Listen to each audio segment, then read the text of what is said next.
आपका हमारी आध्यात्मिक यात्रा में हार्दिक स्वागत है।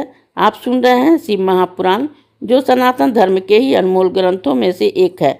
इस श्रृंखला में हम आपके लिए ही इस दिव्य ग्रंथ के प्रत्येक अध्याय का शाश्वत पाठ प्रस्तुत करेंगे।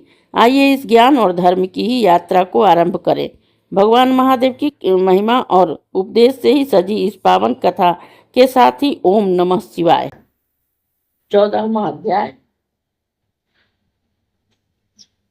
बजरांग और बारंगी का परिचय। विप्र जी ने पूछा कि हे ब्रह्मन, यह तारकासुर कौन है? यह किसका पुत्र है जिसने देवताओं को पीड़ित किया?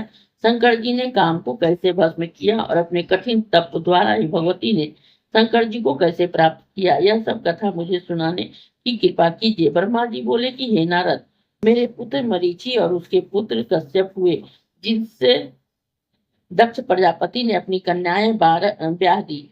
उनमें सबसे बड़ी कन्या दीति थी, जिसने हिरण्यकशिपु और हिरण्याक्ष नाम के 2 पुत्र उत्पन्न किए। ये दोनों ही देवताओं के लिए परम दुखदायी थे, जिन्हें नरहरि रूप धारण कर ही विष्णु जी ने मार डाला।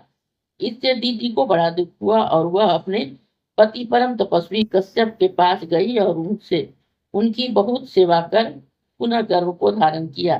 परंतु इसका समाचार पाकर ही परमोद्योगी इंद्र ने छिद्र देखकर ही दीति के गर्भ में प्रवेश कर वज्र से ही उसके टुकड़े टुकड़े कर दिए।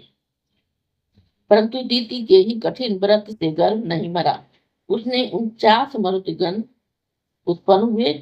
इंद्र ने उन्हें ही अपना भाई बना लिया।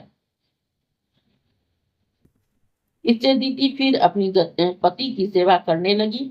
उन्होंने ही प्रसन्न हो अपनी पति दीति को तप करने का विधि बतला। ब्रह्मा जी को की प्रसन्नता के लिए ही 10,000 वर्ष तक ही तप कराया।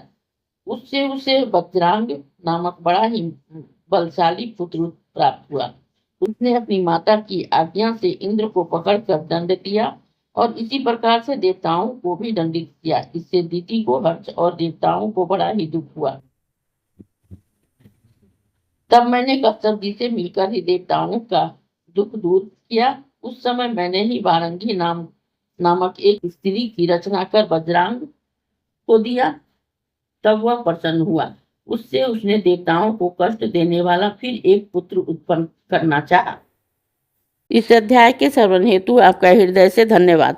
हम आशा करते हैं कि शिव महापुराण की यह दिव्य कथा आपको आध्यात्मिक शांति और गहन ज्ञान प्रदान कर रही होगी।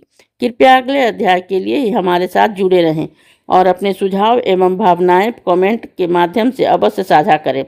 धर्म, भक्ति और ज्ञान की इस पावन यात्रा में आपका साथ हमारे लिए अत्यंत मूल्यवान है। ओम नमः शिवाय। यदि यह प्रस्तुति आपको पसंद आई हो, लाइक करें, कमेंट करें, सब्सक्राइब जरूर करें, बेल आइकॉन दबाना ना भूलें ताकि अगला अध्याय आपसे छूटे नहीं। और इस पावन ज्ञान को ही शेयर करें अपने परिवार और मित्रों तक।